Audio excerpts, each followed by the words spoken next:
Hello everyone, welcome back to JP's Budget Collecting and our weekly look back at the CBSI Hot Top 10 from 6 months ago. This week we're going to be looking back at the Hot Top 10 from September 7th, and because I'm running behind this week, we are recording this on March 8th, so you know when this information is most relevant to these books. This week's list is a little different, I think, than some of the weeks we've had. And it's very much dominated by some books related to the movie that just came out today. So it's kind of an interesting timing that this list from 6 months ago actually matches up fairly closely with what's happening today in terms of Captain Marvel coming out. So without further ado, let's get into the list. Up first at number 10 is Border Town number 1, the Jimenez variant. I'm not going to talk a whole lot about this one because at the time it was the hot new indie book of the moment. It was going for $10 to $15 out of the gate. Since then, because of accusations of sexual assault against the writer and other things, this story got actually canceled. So they never even completed the series. This book doesn't appear to me to have a future in any way, shape, or form. It's a $5 to $10 book now, but literally like 9.8s are going for under $20 plus shipping. So this is not a book with a future, so not going to spend any more time on it. At number 9 on the list is Fantastic Four number 2, the first appearance of the Skrulls. And again, this has to do with them being the antagonists in the Captain Marvel movie. So obviously FF number 2 is going to be a big book. It's always been a big book. For some people it's, a grail just because it's an early Fantastic Four. So what made it hot then? Well, at the time, a 2.5 went for a record of $1,000 plus. So that was really what CBS, and there were several other books, I think several other grades that were going for record highs at the time. Now that 2.5 is still sitting right at 1,000. Meanwhile, a couple other grades, 5.0s have jumped from 1,000 back in the summer are now going for 2,500 plus, and 7.0s that were going for 2,500 back in July are now going for $5,000. So this is a book that's went up and up. I think. I won't give spoilers, but if you've seen Captain Marvel, I don't think it's going to come down anytime soon because I think the Skrulls are going to be very popular. Although, based on the way they're handled in the movie, I'm not sure that how sustained they're going to be in the Marvel Cinematic Universe. We'll just have to see.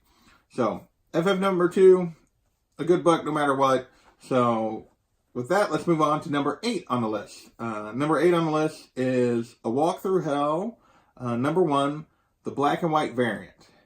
And the best I can tell is this book is just really hard to find. I think it's a series that people like, but this is just a book that's really hard to find. So basically back then it had jumped from $25 to $75. And so that was why it made the list at number 8.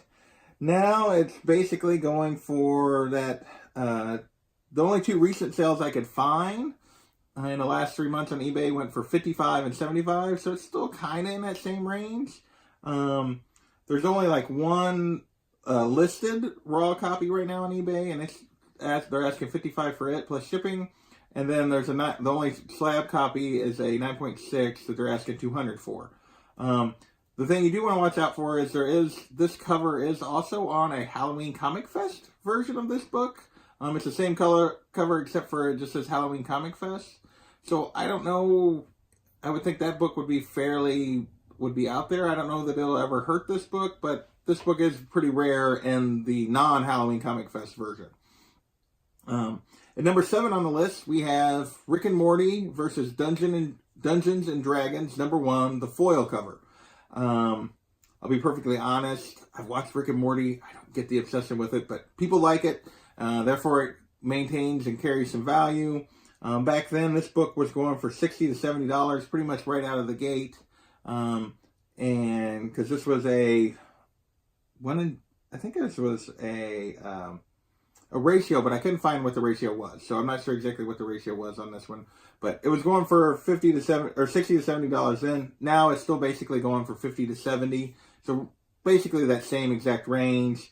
Although this is one where I think there might be a little bit of market inefficiency because 9.8s have been going for $90 to $100. So, I mean, if you're going to spend $70 for the raw copy, spend $90 for a slab, I would think. That's just me. But this is a book that people like Rick and Morty. This was a ratio. I'm not sure what the ratio is. I apologize for that. I could never find it. But that was number 7 on the list. And number 6 on the list is a book I actually have. So every so often I manage to snag one of these that are on the list. This is Red Hood and the Outlaws, number 25, the Yasmin Putri variant. And this is just a cover that people really liked. This is a Putri variant that wasn't on people's radar. 26, people knew it was coming. People didn't necessarily know this was coming, so it was a little bit under-ordered in comparison to like 26, 27, and 28 that came later. Red Hood versus Batman on the little container with his Robin suit from when the Joker killed him.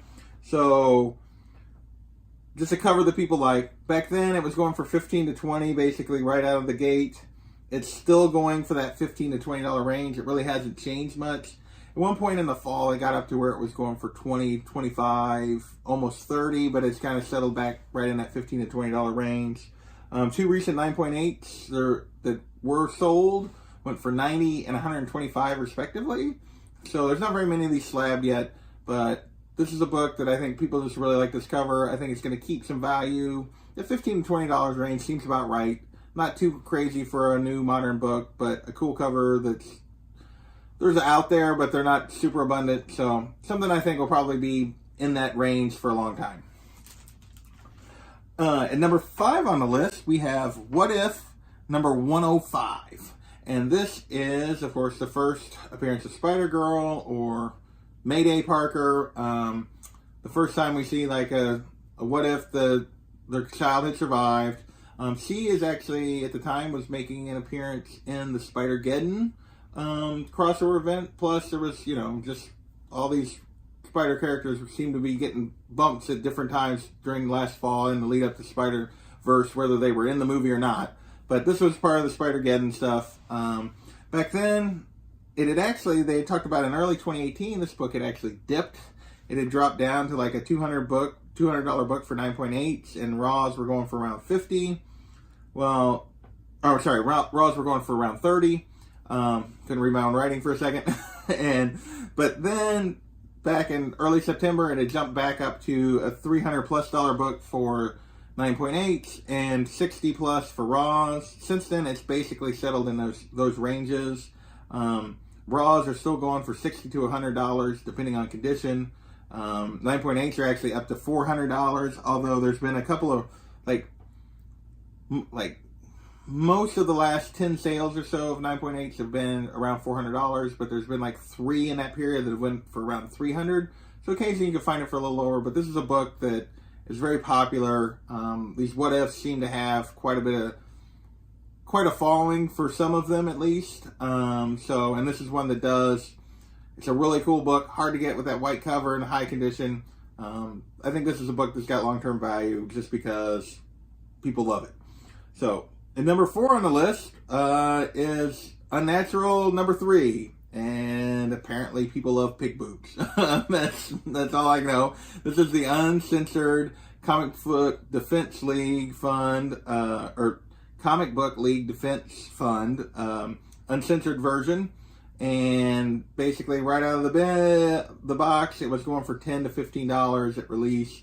Now it's going for $15 to $20, with 9.8 selling for $60. And the only thing, I think Unnatural is a good story that people have been liking. I haven't actually read it, but it seems to be a popular story. But realistically, this particular cover is about the pig boobs. That's there's really nothing else to say. At number 3 on the list, we're going to have another tie-in back to the Captain Marvel movie. And this is Incredible Hulk number 418, the first appearance of Talos. If you go see the movie, I would say, which I did last night, which is why I didn't record this last night, Talos, in my opinion, is one of the better parts of the movie, but I'll get into my full breakdown. I might talk about that on Sunday during my live stream. But unfortunately, this is a book that there's a lot of copies of. There's a lot of them out there. So even then, CBSI didn't expect it to hold a lot of value. They didn't really list what it was going for, which I thought was kind of weird. So I started really trying to dig. And basically, during the fall, you'd seen it was going for $15 to $20, like later in the fall, November, December time. Now it's going for basically $5 to $10, basically consistently since December. 9.8s have jumped actually since December from, that $40 to $75 range to $75 to $100. So it's going for, $75 to $100 for 9.8. But again, there's a lot of these books. I think this book could get an immediate jump here in response to the movie, just because I think people are going to like the portrayal of Talos, although I don't know how comic book accurate it is. But I think long term, like most villain books from these movies and stuff, they don't seem to have the staying power of the heroes, because most of them don't come back. So, no spoilers, so I won't even, but anyway, I don't know that this book has any kind of long-term value, but that's what it's doing. And number 2 on the list is Avengers 346, which is the first appearance of Star Force. Again, tying back into the Captain Marvel movie. Back then, this was going for $25 to $30. Now it has dropped back to the $5 to $15. I don't necessarily see this getting a bump from the movie being released. Star Force is in the movie. They do play a fairly important role, but I just don't really see there being a bump again at this time, just based on what I saw. But, like I said, Raws are going for $5 to $15. 9.8s are still going for $100 to $150, although the most recent sale had dropped all the way down to $60. So I think this is going to be a book that's going to continue to come back down. Not a book that, if you wanted the first appearance of Star Force, I think I'd just wait it out. So with that, we are on to number 1 on the list. And this is Malibu Sun, number 13, First Spawn. This is the non-air version that they were talking about at the time, or the regular version. And 9.8 had basically set a record high of $800, and then almost immediately that high got topped with one going for $980. So that's why it made the list. So looking on Go Collect and eBay, there has not been a sale of a 9.8 since that sale for $980 back in early September. So that is literally the last one that has happened at 9.8. Recent sales of 9.4s are going in the $300 range, $300 to $325, and Raws are currently still going for $100 to $125. They don't appear to be moving a whole lot. I think this book took a jump. I think that was when they announced Jamie Foxx was going to be Spawn in the movie. I could be wrong on that, but I think that was what was playing a role here. Was the movie? First, there was movie news. The book has basically stayed pretty much where it was at following that all through the fall and into now. So Spawn is a character. Depending on this movie, this book may jump some more. Definitely a book that's going to have long-term value. So with that was our list from this week. We had 3 books related to the Captain Marvel movie. All of them were related to side characters in that movie, just the Skrulls in general, Talos, Star Force. I don't know that any of those books are going to continue to carry any momentum from the movie. I think, obviously, Fantastic Four number 2 is always going to be a popular and high-value book, but I don't know that it's going to get an additional bump from this movie. And the other things on the list, we had Pig Boobs, and we had Spawn. Spawn, obviously, is a book that is going to continue to have value. People apparently like boobs. We had a cool Batman cover and Red Hood cover, and then we had a book that probably has zero future in Bordertown. So hopefully you guys found this valuable. Hit that like and subscribe button, and we will see you next time.